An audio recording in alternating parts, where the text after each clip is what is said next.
today. In this episode, we're going to unpack our SCARF model and how it has evolved over the past nearly 20 years. Now, as I quickly share some housekeeping notes, drop in the chat or the comments box on our social channels and let us know where you're joining in from today. We are recording today's session, so if you're interested in a replay, be on the lookout for an email later today. That email is also going to include a survey for feedback and a number of resources aligned with today's conversation. We suggest putting your phone on Do Not Disturb, quit out of your email and messaging apps for the hour so you can really get the most out of today's show. It's also going to help with your audio and video quality. And we love interaction, so feel free to share your thoughts and comments with us in the chat, as always. Now, to get this started, I'm going to introduce our speakers for today. Our guest for today is Director of Research at the Neuroleadership Institute, where she focuses on translating cognitive and social neuroscience into actionable solutions for organizations, as well as helps to communicate relevant research in an accessible manner for the public. Previously, she was a professor at Dominican College and New York University and a researcher at the Nathan Klein Institute. She holds a bachelor's degree from Brown University and a PhD in neuroscience from New York University. A warm welcome to the Director of Research at NLI, Dr. Emma Saro. Thanks for being here today, Emma. Hi, Shelby. Thank you. Thanks. And our moderator for today is a passionate explorer of the intersecting lines of narrative, communication, and culture. He steers strategic communications and public and private research partnerships for some of the most impactful companies in the world. This was the foundation of his academic research. Today, he puts his brain to work at the Neuroleadership Institute, where he leads our marketing and communication efforts to strengthen and grow the NLI community around the world. You might even recognize him from the LinkedIn comments section on our weekly show. Please join me in welcoming Global Vice President of Marketing and Brand at the Neuroleadership Institute, Evan McFalls. Evan, it's great to have you here today, and I am passing it over to you. Thanks so much, Shelby. And hi, Emma. It's so good to connect with you today. I'm really excited. We have so much to discuss today, and it's really exciting to dig into what I like to think of as our old faithful scarf, which so many people adore, and I adore it too. It really was one of those things that when I first learned about it, really transformed the way I thought about basically everything. And I think I see that a lot. I see that same sentiment expressed by much of our community. So really looking forward to today's discussion. How are you doing today? I'm great. I feel exactly the same way. It was definitely transformative when I learned about the SCARF model. I didn't study it in any of my years in research, and I use it daily. Absolutely. I love it. Yeah, definitely. And so I know that there are quite a few people on the line today who are very familiar with the SCARF model, but there are several newbies as well. And I want to make sure that we are being as inclusive as possible. So to kick things off, I want to ask a very foundational question, which is, what is the SCARF model and how does it relate to how we work? Yeah, absolutely. I mean, and absolutely, we talk about it all the time. We put it in so many of our solutions and in understanding ourselves and understanding how we work better together. But starting at the very beginning, what SCARF is it helps us define the 5 domains of experience that activate either a strong threat or a strong reward in the brain. So because of that, it impacts so many of our behaviors. And starting from the very beginning, you can see some of the integral publications that we put out or that NLI put out. David Rock and his first team of researchers started thinking about how to best understand our intrinsic motivational drivers in the early 2000s, putting out our first journal article and introducing the model not until 2008, and then dove back in again in 2012 to kind of better understand, update the research, make sure it's still as solid as it is, get an understanding of maybe the variation in the SCARF drivers across a population. And what we've essentially done is we've pulled from years of work in the social, cognitive, and affective neurosciences, really putting together an underlying idea of how we interact in the world, whether it's our personal lives or professional lives. Nice. Thank you so much. And I've heard our founder, David Rock, describe the SCARF model almost like a skeleton key for unlocking a more meaningful understanding of human interactions. It's kind of a Neo in the Matrix moment. Is that because the implications and applications of the model are pretty far-reaching, or why do you think why do you think it's such a huge insight for people when they encounter SCARF? Yeah, absolutely. And we have integrated it throughout our work. And you can see some other publications that we've integrated the understanding of SCARF. And I think generally it's because it forms kind of the core of our behavior. This is what drives whether we are engaged, whether we'll be open-minded, whether we will understand another, take another's perspective, or whether we'll avoid it altogether. And it really forms the basis for how we feel as we approach and come out of different interactions. And, you know, we often talk about like how we can use SCARF, but SCARF is something that you can use to better understand yourself. It's also an amazing tool to help you better understand how to work better with others. So it's hugely impactful in the workplace. And this is why it's often a starting point or like one of the basic core principles that we use to help others better understand any of the processes that you're trying to improve or to just work better together in the workplace. Thank you, thank you. And I see a lot of love for SCARF in the chat, Yeah. so much audience. And please do share your questions or comments throughout the session. We'll definitely be paying attention to that chat. Emma, I want to dig into this a little bit. As I love that Donna in the chat mentioned that SCARF is a true anchor, and I kind of want to make this a little bit more tangible, both for those who are new to SCARF and for those who have been using it for some time. So could you maybe tell us a little bit more about, perhaps one workplace application where SCARF is especially useful? Absolutely. I mean, if I were to think about just myself as I was beginning to understand SCARF, just the idea of, entering a meeting and leaving a meeting feeling like really disengaged or unhappy and not really sure why that was, what happened in that meeting to cause me to leave it feeling just like kind of icky and like unhappy about it. One of the things that SCARF can do is help you to understand what exactly in that interaction, that last 50 minutes, let's say, that caused you to feel that way. And with SCARF, you can better kind of label that. So now I know that this was because, I wasn't given enough, let's say, choice or autonomy in what my next step would be, or, I wasn't given enough certainty or clarity around what exactly is expected of me.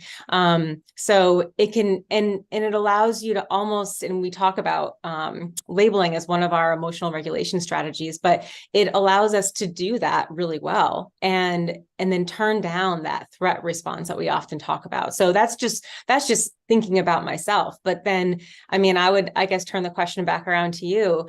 In your interactions with your team, how does SCARF come up? Yeah, it's something that I take into consideration every day. I mean, one thing, and I know that we'll cover this a little bit more later in the session, but one thing that I try to keep in mind as I'm interacting with my team, as I'm operating cross-functionally, is that our SCARF profiles, I'll call it that, although I don't know if that's necessarily sufficient to describe what's going on, but our SCARF profiles being dynamic as they are, you really want to be thinking about the things that trigger that threat response or, cause kind of a glimmer and, motivate people rather than threaten them. And so as I think about this from a managerial and just like from an overall interpersonal perspective, it's being really, really mindful about what fundamentally matters to people on that at the cognitive level, and really making sure that we are taking advantage of that knowledge to help us Mhm. get the job done.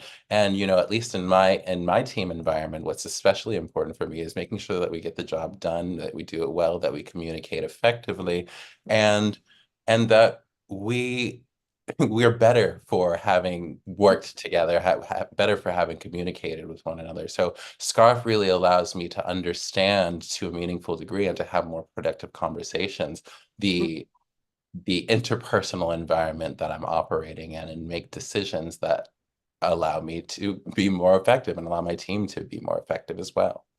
Yeah. Absolutely. I mean, if you think about how, as a leader, you want your employees to be motivated and engaged, if you can even just use this as a way to increase their motivation, increase their engagement, then why wouldn't you try to leverage those tools? Absolutely, absolutely. Well, and we touched on motivation and engagement quite a bit. I think it might be good for us to dig into the science of here. We have the slide up here, threat and reward. I think these are super important dimensions. So why don't you tell us a little bit more about the science, Emma?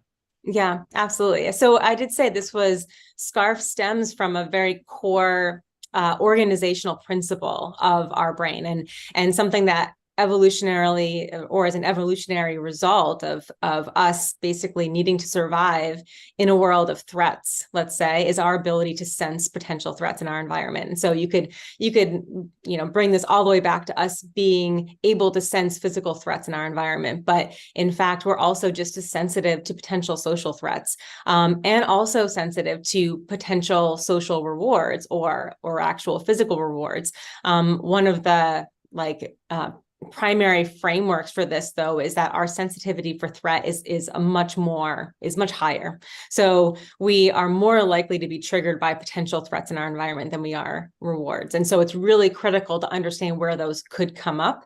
One of some of the really profound research in this area has shown that the network, the saliency network that responds to potential physical threats is generally the same as it does for social threats. And so you still feel, the need to avoid something that is potentially threatening. And how we behaviorally respond in social situations are things like we, don't want to get involved collaboratively with someone. We won't share information with someone. We'll act defensive in the case of feeling a potential threat, or, a lack of, recognition, or some of these domains that we'll touch on.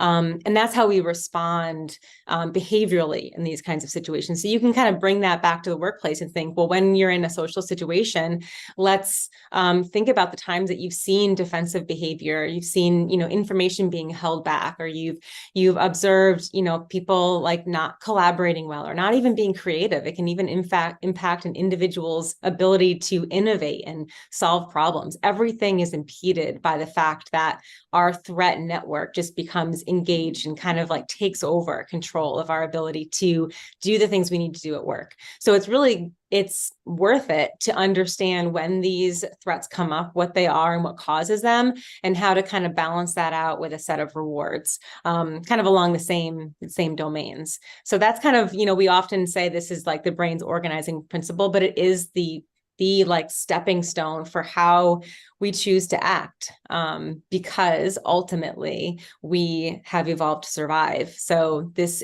unfortunately, in some cases, this is what drives our behavior. Really interesting. And I think about, yeah, of course, we want to survive. We ultimately want to be happy. There are so many different things that drive us, but ultimately, I think that yes, we have evolved to survive. And really, if we think about it, social threats can have devastating consequences for us, historically and even today. So Yeah. it makes sense to me that that's how our brain works. And I really enjoyed the subtle implication of this graphic here, where, yeah, threat seems to be stronger than reward, or at least more broad here, in this representation. I did want to take a moment to draw attention to some of the questions that have come up in the chat, and one of them being, and let me know if you feel comfortable addressing this one, but somebody is asking about the connections between SCARF and psychological safety. It's always exciting for that Yeah. phrase to come up, but what are your thoughts on that?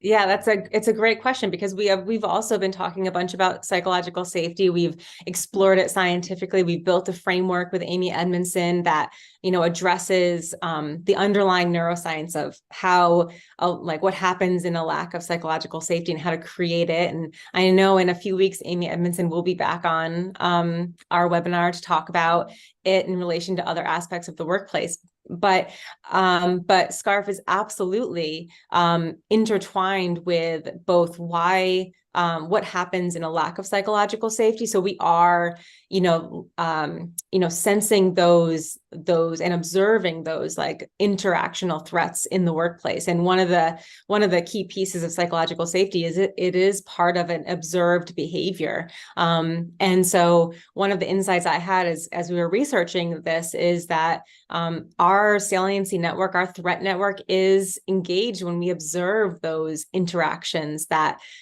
might have caused us to feel threat, but actually observing them in others is also just as impactful. So, and then we can use SCARF as a tool to create psychological safety. And that's one of the things that we built into our solution too, is how can we use SCARF in this way to create that environment of psychological safety. It's really fascinating. And that actually causes me to think about another comment that came up in the chat, which was that somebody mentioned all roads lead to SCARF. And sometimes I find myself feeling that way because honestly, the applications of SCARF can be far reaching. And it's like, yes, it can help with interpersonal. I mean, interpersonal, I think, is foundational to it. We have interpersonal relationships at work that really impact performance and organizational effectiveness. We have our personal connections in life outside of that. And somebody even mentioned, oh, I use SCARF in my marriage. And it's like, that's probably pretty wise. So thanks for sharing that insight to the audience member in that chat. I want to back up a little bit because, as I mentioned, there are some folks for whom the SCARF concept is entirely new. Mhm. Could you help us dig in a little bit deeper and maybe provide us with an overview of Yeah, absolutely. Yeah. So yeah, I think we are planning to dive a bit into each of the domains and talk about some of the updated work, because we are always working to update and make sure these domains still are, exist as we believe them to exist. But one thing to understand, and that goes into kind of how we use it, is that we're not only sensing these domains in us, we're also sending them to others. These experiences that others have can come from the signals that we send individuals, whether it's verbal signals or behavioral signals or things like that. So that's something that's important to remember, especially if you're interacting with others. But this would be how we kind of like introduce the SCARF model as a whole. There are 5 domains. Each of these psychological domains kind of describe a physiological experience that we have in these interactions. So the 5 domains are status, certainty, autonomy, relatedness, and fairness, each of which can trigger, or in each of these kinds of interactions can trigger a physiological response in our brain that can lead us to feel or be driven to certain kinds of behavior. And that is at its core what leads to our motivation. So somebody asked in the chat about motivation. This is what engages us or disengages us, causes us a lack of motivation. A lot of the areas that are engaged are those that are part of the motivational network.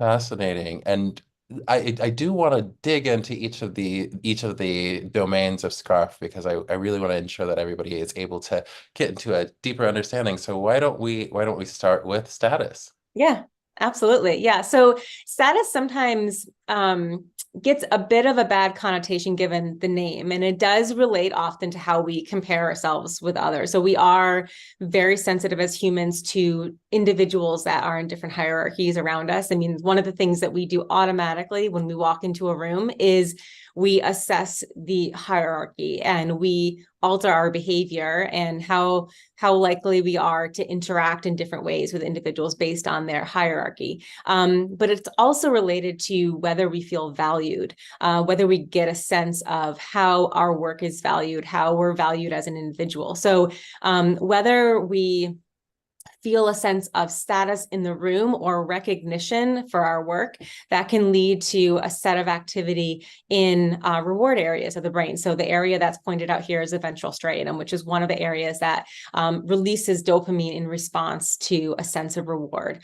So when we are recognized, even given like a letter of gratitude, let's say, that engages that area of the brain and allows us to feel engaged in the interaction. It feels good. So this is super related to recognition in the workplace. This is one of the areas that the domains that's like specifically targeted when we recognize others.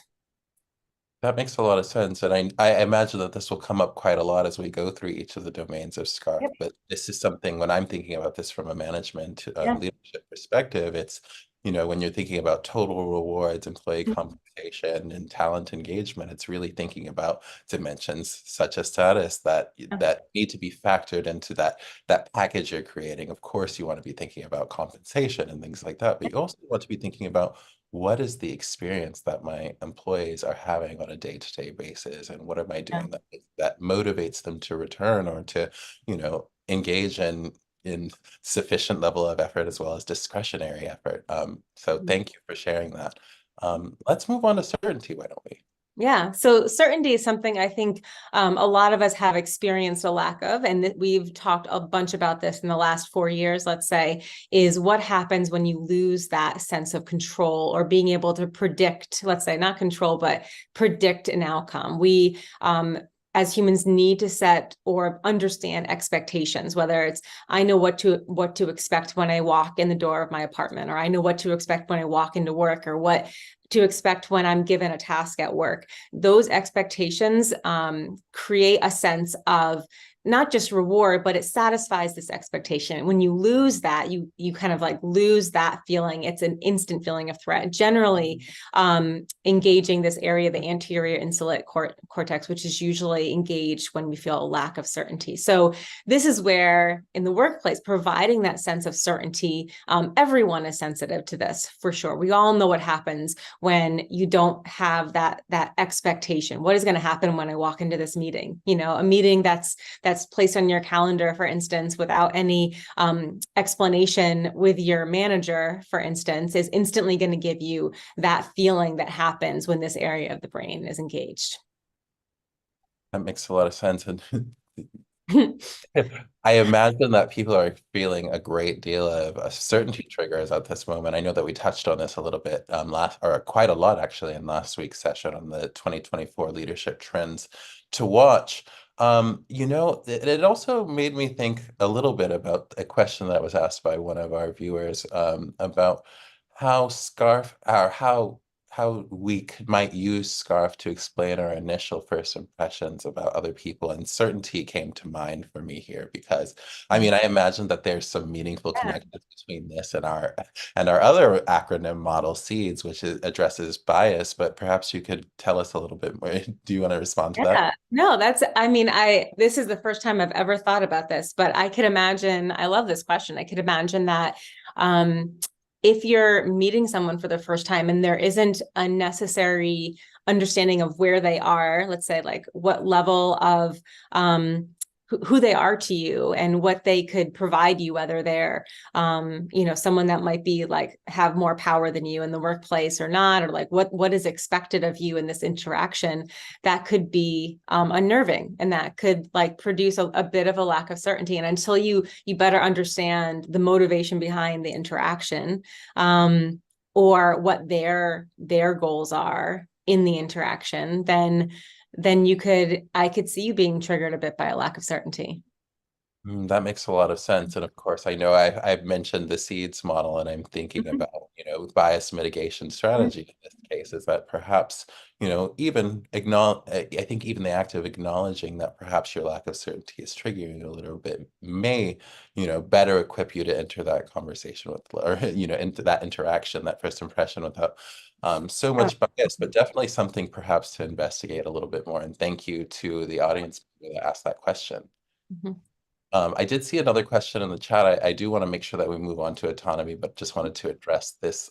Somebody was asking about if we would be sharing any examples of how we've used this to help teams or groups. Yes, that will be coming up. So I just wanted to make sure that I Yeah. let the audience member know that. In the meantime, however, I Mhm. think that we're on to some people's favorite, which is autonomy. Autonomy. Tell us a little bit more about this one, please, Emma. Yeah. And I kind of touched on this a little bit with certainty, and sometimes certainty and autonomy we use together as we're kind of talking about work processes, but just being able to have the ability to control what you do with your day, make that decision. How do you reach the goal, whatever is given to you? Are you given, exact instructions and you have to do it this way, or can you get there any way you want? That feeling of autonomy in some individuals is incredibly strong. I know we will touch on this a little bit, how we vary a bit, and maybe how much we need to feel each of these domains and have rewards in each of these domains, but we all need to have a bit of autonomy. And if you feel like you've lost that control, then you won't get the engagement again of this reward area, this ventral striatum area. Providing your employees, let's say, with a bit of control. Let's say if we bring back the idea of compensation, they can control and choose, let's say, what benefit package they want. Do they want an extra day off, or do they want something else? So giving a bit of control provides that little bit of reward, but taking that away can elicit like a stress-inducing response. That makes a lot of sense. And to me, when I see this particular domain for the SCARF model, I find myself thinking about the ongoing debate that's been raging for many years, but with regard to hybrid work and how it's one of those things. I know that at our summit we described that conflict as being one of those things that is seen as an irreconcilable difference, but perhaps understanding the autonomy dimension of SCARF helps us to better tackle those conversations effectively. Yeah. No, it's such a great point. And I just, you bring up such a great point, because I think we've seen like manifestation of what happens when you provide a bit of autonomy. So all of a sudden we're able to work from home and have a bit of control, much more control with what we do. But then asking individuals to then come back to the office, even if it's just for a few days, while before everything happened, having an extra day at home would have felt so rewarding. But having just one day to work from home now doesn't feel like a reward, because we're comparing it to what we've had before. So we've lost that autonomy, just a little bit of it. And so I think we've seen what happens when you play around with how much control individuals have and how much autonomy you give them, that there really needs to be a very thoughtful way of making sure that there still is a sense of autonomy. So what day of the week do you want to work from home, as opposed to always having to be, this is the Friday thing that we do. So I think providing a balance between making sure that autonomy still exists for employees is critical. To then you reduce that anxiety and threat response, and you provide the reward enough that engages them. That makes a lot of sense. And I think that what I've seen us publish on, with regard to the hybrid work question, and I think this can apply to a number of other, decisions at work that relate to autonomy, is I know that we said solve for autonomy, but manage for fairness. I know that fairness is a little bit further down the line, but that's an interesting thing to keep in mind. That said, I do want to make sure that we talk about relatedness, which is personally one of my favorites. But yeah, tell us a little more. Yeah. And, I thought about it a bit when we were talking about, meeting another individual. And I think it relates a bit to our seeds model a bit, which we talk about too. It's another one of our big, cognitive bias and decision-making models. But relatedness is related to that in a way, because it is our sense of belonging or connectedness with others. And we feel that sense very easily. So we want to feel, it is what our drive as like our human nature, to feel connected to others. Humans are like grouped by nature. But when we are in that group, when we feel like we're part of a team, let's say, you have this like increased sense of wanting to learn more about these individuals. You perceive them positively. It's much easier to feel a sense and develop empathy for them, to be motivated to help them and show this pro-social behavior. But what's really interesting about this is if then you don't feel that sense of belonging or relatedness, the opposite of all of these things happen. So just think about one of my favorite examples of this, and like clear-cut examples, is what happens when you have, like, if you're a sports fan in any way, you have a rival team, you feel some joy from watching them fail. And that is like, it's an amazing human reaction that we actually want this other team, because they're not part of our in-group. And so that in and out group drives huge changes in our brain. So we are not, we're less empathetic towards them. We're not motivated to help them. And my cat is here again. We are not.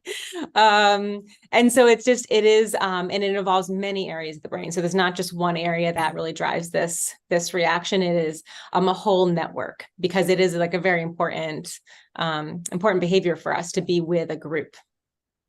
That makes a lot of sense. And again, I'm seeing so many meaningful connections between this and our bias mitigation model. So interesting. This may be something that we want to revisit in a future episode. Finally, I think we arrive at the last letter in our acronym here, and that's fairness. Let's explore that. Yeah, fairness is interesting because it is something that is especially something we sense for ourselves, but also it's something that we are very sensitive to in observation of others. We're very sensitive to what is equal around us, equitable treatment. Now, in terms of like how we're treated individually, so there are some very interesting studies that have shown how sensitive we are. One of the areas that is specifically engaged when we're feeling a lack, like we're not being treated fair, or we see others not being treated fairly, is the insula. And the insula is often associated with feelings of kind of like disgust. And so it is like an icky kind of feeling when we feel like we're not being treated fairly. So even if you're so the classic examples are the ones that we're showing here is, you give a participant in a study $5 and you say it's out of 10. Okay, so this is equal treatment for me and the person that I'm working with. Or you are getting $5 out of a total of 20. So you know that you're not getting the equal amount, and that instantly triggers an engagement of that part of the brain. So and what's interesting about this is, yes, it feels like disgusting and insulting to you, but if you see others being treated unfairly around you, especially if those others are on your team, they're part of your in-group, that is especially triggering for you as well. That's really interesting. And that's lighting up part of my brain that's thinking, oh, that psychological safety question and thinking about the environment factors here. I see that relationship popping up again. Awesome. Thank you for walking us through that acronym. I think it was very, very important for those who are new to understand what each of those letters in SCARF is. It's not just an accessory, it's also a very powerful acronym for us. That said, yeah, I see here that we have a slide up kind of thinking about what SCARF is and what it is not. And I want to address a comment that I made earlier, which is when I said, SCARF profile, and I mentioned that it's not quite sufficient to describe what is happening with it, what is happening with these domains within our brain at any given time. So could you tell us a little bit more about that? I mean, one way that I might frame this question is, some people might perceive SCARF as a personality test, and I suspect that is not the correct perception. Yeah, so it's not quite a personality test, and there are many personality tests that are great, and they link to specific personality traits that we exhibit or display. But SCARF is really a context-dependent set of ways that we are motivated or driven. Now, it might be, and I'll leave this open as something that we'll likely explore in the future, but it might be related in a bit to some of our personality traits. And maybe as, certain personalities might have like a bit more sensitivity to certain things, like certain domains, like autonomy and certainty versus relatedness, let's say. But we are all sensitive to each of these domains, and that sensitivity is going to vary depending on the context that you're in. So for instance, if you in the workplace, let's say, you might need a very high level of certainty, whereas at home with your personal relationships and in your personal life, you might not need any certainty. So it will vary, and it will probably also vary by day, depending on, what might have happened the day before or in an interaction before. So we should look at it as very dynamic, and it may change over time. So we never also, studied, what happens over the core of developmental cycle, for instance, that is incredibly interesting and something that we're, hoping to maybe explore in the future with some of the new ways that we're assessing this, and something to talk about in a few minutes. But there are so many great questions about our scarf profiles and what we're very sensitive to and not. And one thing that is for sure is that it will vary, and everyone is sensitive to all domains. So if you're working with your team and someone, let's say, is very sensitive to status, it doesn't mean they're not sensitive to having certainty or having a sense of fairness. Those are all that we need to think about. That makes a lot of sense. And I'll just share, I know that some of you who are here with us today have taken our SCARF assessment, and I'm so excited to tell you about something related to that assessment soon, but not so fast. But I know that with our SCARF assessment, I've actually taken at various differing points in my journey, throughout life. And I'm always pleasantly surprised by how things change over time. And it always gives me something to reflect on as I make my way through my leadership and just life journey.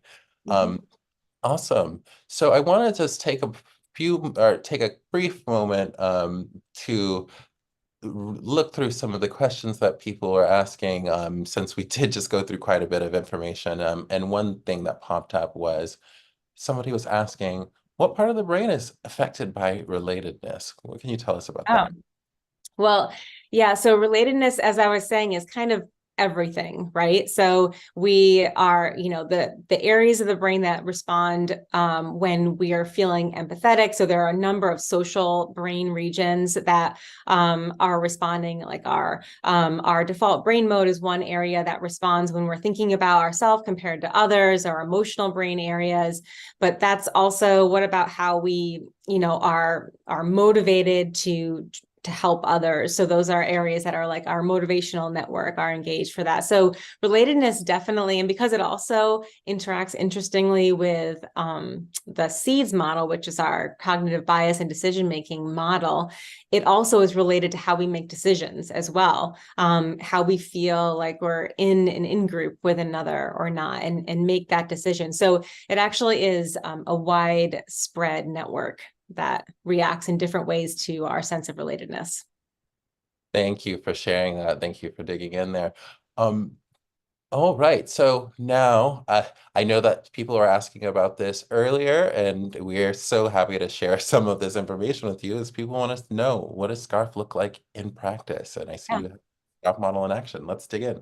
Yeah. So, we kind of touched on this a little bit in the beginning. We often like to break this up into, for yourself and others, you can use it to predict things that might happen or kind of plan for an interaction. You can do it to kind of help emotionally regulate yourself in the moment, and then maybe also kind of explain why you might have felt a certain way and why something might have happened. Like, why was there a disagreement? Why was there, a lack of collaboration or like really well understanding? So, I would say it's a great tool before, during, and after. So you can go into an interaction or a meeting with your team and plan to provide a set of certainty, plan to provide some autonomy for the tasks that you're going to lay out for your team, plan to recognize certain individuals to provide them with that sense of status. So you can go into an interaction with, I'm going to send these SCARF rewards, we like to call them. When you're in a moment and after a moment, you can kind of help to kind of modify your interactions as you're feeling things unravel. So if you feel that in an interaction, someone's status has been, threatened, or someone has provided, an ambiguous answer, so it wasn't given a lot of certainty, or unfairly, laid out recognition, let's say, or some kind of reward, you can kind of regulate that in the moment and provide some SCARF rewards to kind of buffer that. We sometimes call them buffers or rewards. And one of the things that we do also talk about is a couple of ways that we can balance these rewards with the threats, is either as an offsetting effect or a multiplier effect. So if you feel that in an interaction, let's say, there isn't, enough certainty around an outcome. So we talked a bit about what was happening during the pandemic is there wasn't a lot of certainty, but you can provide other things. You can provide, clarity that you don't know what is going to happen, or, given people a bit of autonomy, and that provides kind of like an offset of that scale a little bit in the favor of more rewards when you're feeling like a lot of threat. And then the multiplier effect. If you feel someone is really, really threatened by an interaction, you can provide as much reward as possible in other domains, and they can add on to each other. Essentially, that's what that kind of means. So there are different ways that you can kind of address this, and you can think about them, using them at any point of the interaction.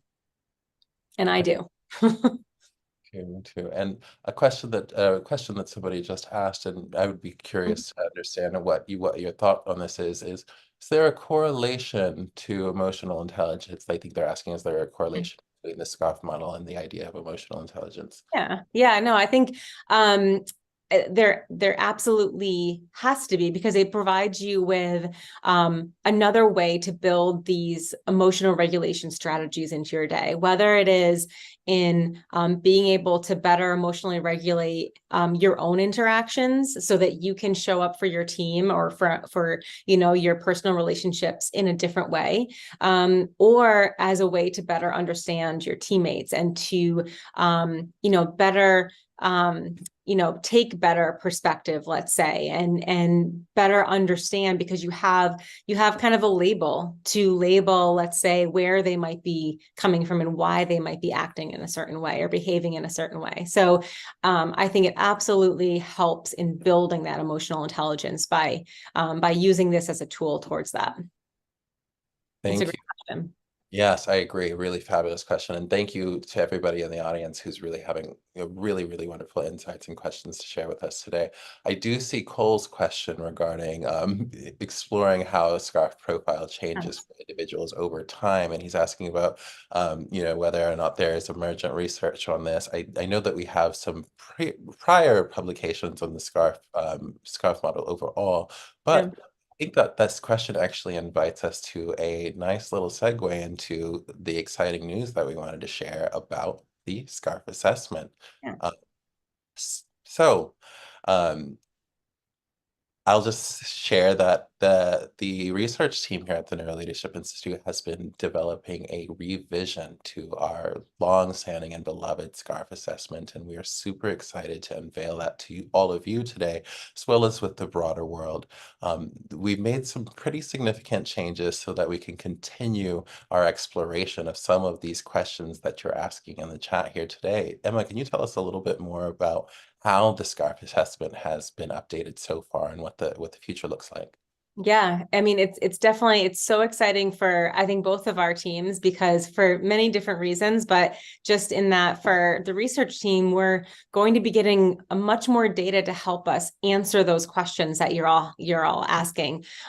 So for instance, how does our SCARF assessment results change by industry or by culture, or maybe even over time? We'll be able to answer some of those questions in a way that we weren't able to before. This is all really interesting and exciting stuff, and it'll help us to better advise you all on how to approach your team and how to build better strategies for yourself as well. So these are all questions that we can now answer with a bit more clarity, let's say. And we also went through, the way the questions were asked and how they were asked, and just to make sure it still aligns very strongly with the research. So it is, it's thrilling for us to be able to, and we'll be able to report back to you on the way the findings of what we're getting, and all of you, and that you're all participating in the work that we're going to continue to do. And we love how many people jump in and take the assessment. Now we're going to be able to give you some information back. Yes, yes. And that's what I'm most excited about, from where I sit in the organization. And we are really always thinking about ways to better serve our community and provide you with the information that matters most to you. So please spread the word, share the SCARF assessment widely. We really want to continue to build that sample size and learn as much about the world of work as we can from and with all of you. So the other thing I'll just say is thank you to the hundreds of thousands of people who have participated in our SCARF assessment so far. It has really been very valuable to us, and we look forward to co-creating, the future developments at NLI and in the world of work together with you. And yes, people will receive a breakdown of their answers to their they will receive a breakdown based on what the answers they provided in the SCARF assessment. So when you take it, you'll get a report on your SCARF domains at this moment. And we do offer the SCARF assessment in a number of different languages. So please, I see your question here, and I'll make sure to reach out to you by email personally as well. So and excuse me, not team, although we are a team, I guess we're co-creating the future of the SCARF findings here together. But please, yeah, take a moment to participate in the survey. You can follow the link that we shared in the chat. Mhm. Or you can use this QR code that we have on screen to take it on your mobile device. It is mobile responsive. Donna, I do see your question. Does this replace the previous assessment? This is essentially a version 2 of the previous assessment. So I suppose in a way it does replace the previous assessment. That previous assessment's data still exists and we can still learn from it, but we wanted to evolve the assessment that we had out in the market so that we could provide you with more valuable information. Oh, and I see a quick question here. How long does it take to complete the new assessment? Emma, how long do you think? It's just a few minutes, I would It's say. 50 minutes. Yeah. I mean, it depends on how long you want to think about maybe your responses. But we tend to suggest to not think too hard about them, to go with your kind of like your instinct and your first thought, and don't worry, no one is judging your responses. So I do remember as I've taken it, because we are always thinking about how others view us.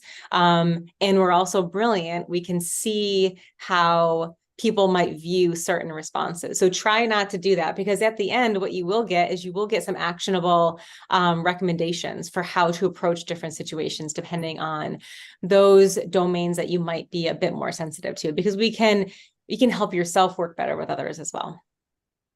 Thank you. And I know that this is actually kind of an early phase of an evolution to the SCARF assessment that we're rolling out now. So Emma, maybe you could tell us a little bit more about some of the ways that we're thinking about using the SCARF assessment, not only for individuals, but organizations. Of course, we're offering that individual report back to people. But I think that another thing that we were looking at is helping companies to monitor their own SCARF information and kind of look at the aggregate data and those relationships. But yeah, what comes to mind for you for how people might use this in the future? Yeah, I mean, I think that's a great thought. Is also, as leaders, better understanding maybe in different contexts which domains are a bit more heightened, let's say, or individuals, let's say different teams are a bit more sensitive in these environments or in the workplace to certainty or autonomy or whatever.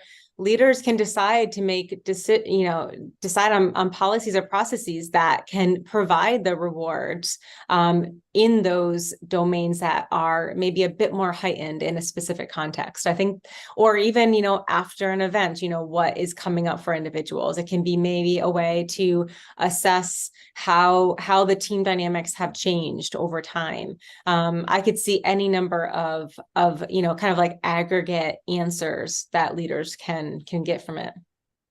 It's really, really fascinating. I'm looking forward to seeing what information we arrive at and also understanding how other organizations, other users of this assessment interpret the data that they receive. So super, super exciting. Um, And I see lots of questions, so we'll continue to post the link in the chat. I know that there are questions about the SCARF assessment on the website. We are unveiling this link to this audience specifically. Over time, the SCARF assessment that is presently on the website will be replaced by this new version, so very quickly. But we wanted to share it with our Your Brain at Work Live audience first, so please go ahead and take that one. And let's see, I wanted to just make sure that I'm paying attention to any other questions that are coming up. Lots of excitement about the new assessment and lots of other questions. So exciting. And folks, I do want to make sure I see your questions and I will be reviewing for those of you who are asking about using the assessment with your clients or your employees. Yes, we will be in touch to assist you with that process as well. Awesome. All right. Wow, we've covered quite a lot today, and thank you so much, Emma, for walking us through the basics of SCARF and the applications and sharing this exciting news with the market. I wanted to just take a moment to bring it all together. And so something I wanted to draw focus to, and you mentioned this in the beginning, is that SCARF kind of finds a life in almost everything that we do here. Yeah. That's true. It is in almost all of our, or many of our solutions, and even in our newest LEAD program that's coming out now.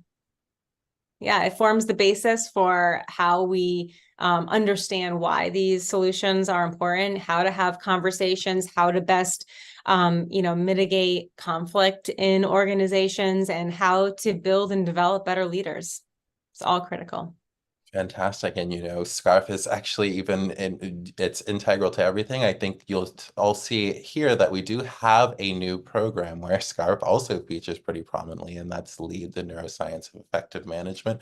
Just going to do a quick plug here. Our initial cohort for LEAD, the Neuroscience of Effective Management, begins this February. And if you're interested in joining that program, you can learn more at neuroleadership.com/lead. Emma, are there any final thoughts that you want to leave the audience with today? No, other than maybe even, use this assessment now that we've kind of primed you to think about how maybe SCARF differs in different contexts or over time. Maybe think about that and use the assessment over and over again, because it not only will answer questions for us, but also help answer questions for yourself and test it, test what we've produced and we've given you as a way to approach your interactions. Fantastic. And everyone, I do see your questions about the SCARF assessment link and about LEAD. Well, since we're here and I did mention it, they want a little bit more information about LEAD. What can you tell them about the program, Emma? Yeah, LEAD it's incredibly exciting. It's a 6-month program for developing or even leaders that are newly promoted or just want to better up their leadership skills. It is a completely virtual autonomous program where you're working to build a set of skills to help yourself manage yourself better as you show up for your team, help to interact better with your direct reports as, in conversations and getting them to reach their goals and to create an environment for accountability. And then also to drive results in your organization as well. So how to create psychological safety, how to delegate better, all of these very tough skills that leaders, especially new ones, have to build for the first time. And so we lay it out in very succinct chapters that we're learning through storytelling and interaction and reflection and all of the key pieces of learning that we know, understanding the neuroscience has helped us to build these learnings, because we know exactly what will drive best habit formation and learn for the long term, essentially. So it's been incredibly exciting for us, and SCARF is intertwined throughout the whole thing. Fantastic. Well, thank you so much. And I hope that you'll join us for our initial cohort of LEAD, the Neuroscience of Effective Management. And with that said, we are approaching the end of our time together. So before we go, I just wanted to take a moment to thank you so much, Emma, for all of the insights that you shared with our audience today, and to thank everybody in the NLI community who joined us today and shared such wonderful questions. You could choose to use this hour anywhere in the world, and we're so, so, so grateful that you choose to do so with us. With that said, we're not quite done yet. We do have a number of important announcements, including the fact that we're taking our Leadership Development Mini Summit on tour around the United States and beyond. And so with that said, I'm going to say farewell to you for now. I'll be in the background answering some questions via chat, but Shelby, if you could jump back on with us, welcome back. Awesome. Wonderful. Thank you so much, Emma and Evan, for today's discussion. We appreciate your time as always. Now for closing, take a look at the poll and let us know how NLI can help you in the future. That will stay up for a few more moments. If you weren't able to join us this year at the 2023 Summit, you're in luck. We still have on-demand passes where you can see panels and conversations. So if you're interested in that, we will also put the link in the chat. If you enjoyed today's conversation and other conversations like this, then you'll love the podcast. So make sure you're listening to Your Brain at Work, and wherever you listen to your podcasts, they will be available. As Evan said, we are going to start going on the road with our Leadership Mini Summit. So stay tuned for more information on that. We'll also share more in our follow-up email. And now this is where we officially say farewell. So on behalf of our team behind the scenes, thank you for showing up here every week. We appreciate you, and we'll see you here same time next week. Have a wonderful weekend.